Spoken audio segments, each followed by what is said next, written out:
So what are expansion plans for you? I mean, for Yuken? Okay, we are putting a lot of effort on expansion.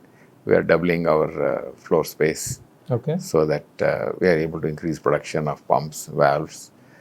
We have started production of proportional valve components, and including electronics.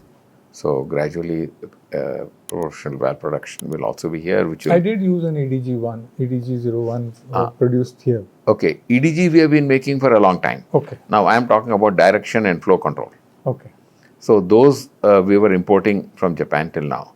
But what happened was some of the customers' applications are such that the spool configurations that we have do not match that exactly, and some little modification is required. Okay. So we said it is much better for us to do it here than to get it done in Japan, because one is we are closer to the customer, Right. plus it is much easier for us to do it. And So economics also. I'm economics also. So we started by making some of the components here, Right. and gradually, and also the electronics, which you can buy out in Japan. So we'll be able to increase the indigenous content in our proportional valves. Servo valves, of course, we are going to continue to import. Plus, we are expanding the floor space for power unit production because we expect a big increase. This is in Malur? In Malur. In Malur. In Malur.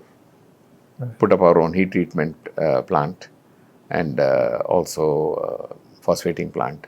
Phosphating we already had, we have expanded it Okay. to meet the increased production requirement, and we are going to be the manufacturing base for many of the products for Yuken globally. Okay. We already are for some products. Now the production from India, a larger portion of it will go overseas. To Yuken globally All right. in the years to come. Which is also partly because we have our own foundry.